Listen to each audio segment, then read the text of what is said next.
Quando a gente está adquirindo imóvel novo, seja imóvel na planta ou é a primeira oportunidade que a consultora vende, a gente não se preocupa tanto em verificar a cadeia, o que a gente chama de cadeia dominial, ou seja, todo um histórico do imóvel. A certidão de matrícula, que é um documento que vai dar todo o histórico deste imóvel, ele vai lá dizer que esse imóvel foi incorporado, né? E essa é a primeira aquisição. Então eu não tenho preocupação em verificar todo o histórico das alienações anteriores deste imóvel. Quando eu estou comprando imóvel usado, vamos imaginar, a gente tem imóveis aqui em São Paulo desde a década de 50, da década de 60, aí sim eu preciso verificar, realizar um estudo de toda essa cadeia dominial, né? Ou seja, eu não tenho mais a preocupação como no imóvel na planta, se esse imóvel ele vai ser ou não construído. A hipótese, a verificação se o imóvel está bem construído ou não é muito uma análise jurídica, mas a cautela jurídica que o adquirente precisa verificar é saber, em primeiro lugar, se as vendas, as alienações, as vendas, as doações, todos os atos translativos anteriores, se eles foram atos regulares.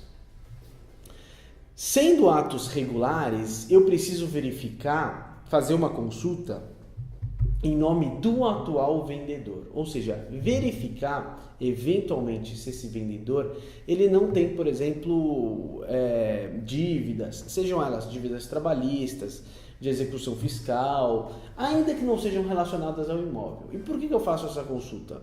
Porque eventualmente, se essa pessoa, se o vendedor tem dívidas, este imóvel que é de propriedade dele pode ser utilizado como forma de pagamento desses valores.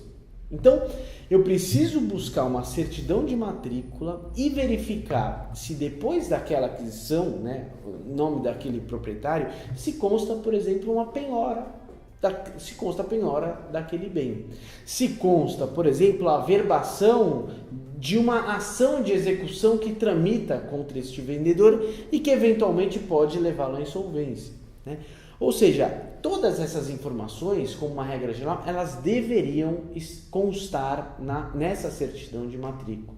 Então, assim, no melhor dos mundos, como a gente gostaria, fosse o Brasil um país que trouxesse uma segurança jurídica para o adquirente, no momento em que ele vai até um cartório de registro de imóveis, busca a certidão de matrícula, que é um documento público do imóvel que ele pretende adquirir, ele ia ver toda a cadeia dominial do imóvel, verificar se o proprietário atual é efetivamente quem está realizando a venda para ele, e em seguida verificar se consta alguma constrição, uma hipoteca, uma alienação fiduciária, uma penhora, uma restrição, enfim, qualquer tipo de informação.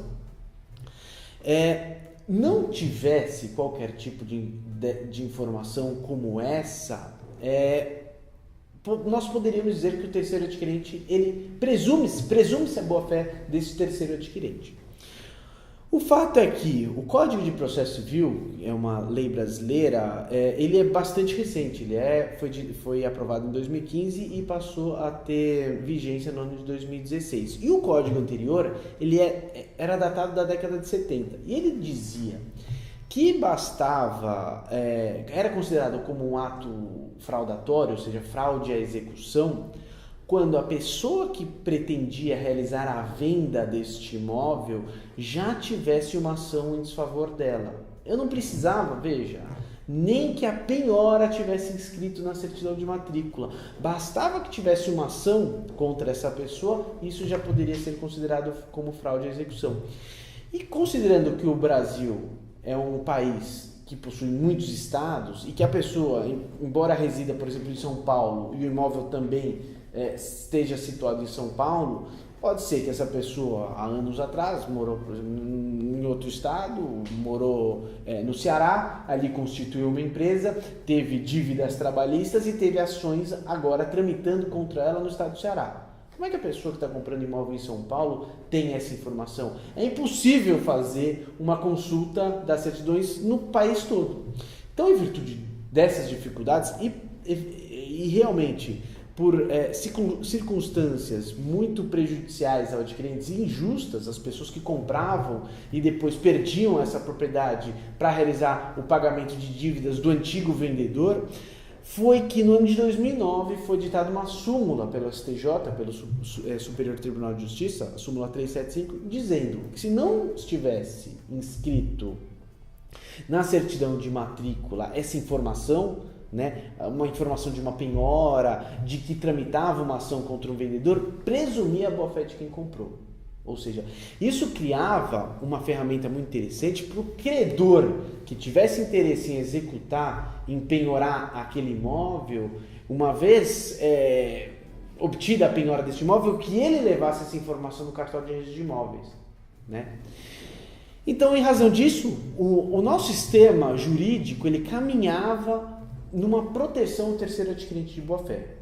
Nesse mesmo sentido, a Lei 13.097, também de 2015, ela instituiu o sistema do que a gente chama de concentração dos atos na matrícula. Ou seja, qualquer informação sobre penhora, averbação de uma ação de execução, tudo isso deveria constar na certidão de matrícula do imóvel para que tivesse eficácia contra terceiros, né?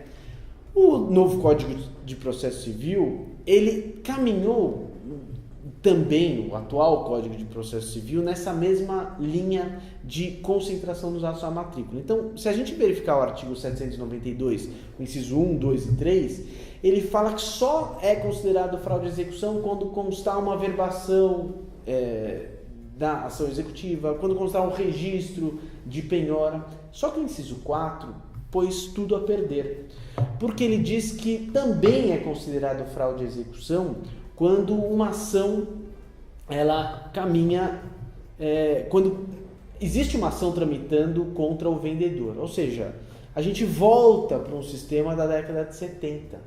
E infelizmente, portanto, para eu realmente ter segurança jurídica, eu teria que continuar buscando as certidões. Certidão de matrícula, um documento imprescindível, mas isso não basta. Eu preciso, portanto, buscar as certidões do vendedor, pelo menos no local onde ele reside e no local onde é situado o imóvel. Agora, se eu tiver informação de que ele era de um outro estado, convém também buscar essas outras certidões.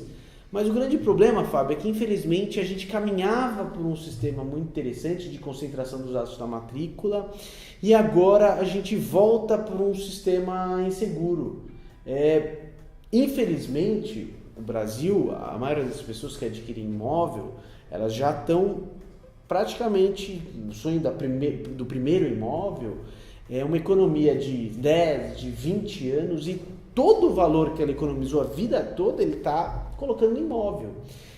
Maioria das vezes ele sequer vai ter o valor integral do imóvel para realizar o pagamento. Então ele também vai se valer de um financiamento bancário. E teria ainda que realizar o pagamento também de um advogado. Então a maioria das pessoas não contratam um advogado e ainda assim corre o risco de perder o seu imóvel por conta de uma fraude de execução. Então, assim, infelizmente, a gente caminha para um sistema ainda inseguro para o adquirente e para que ele tenha realmente uma segurança jurídica, é necessário que ele busque um advogado para conseguir ter esse sonho de uma forma mais segura. Eu vou te contar uma história interessante.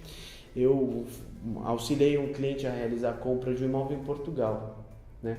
E lá nós realizamos a contratação de um advogado.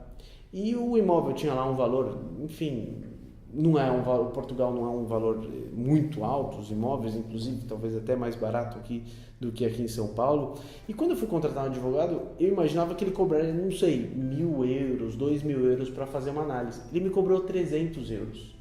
E por que ele cobrou num valor que eu achei bastante razoável? Porque ele só buscou a certidão predial, que é a nossa certidão de matrícula.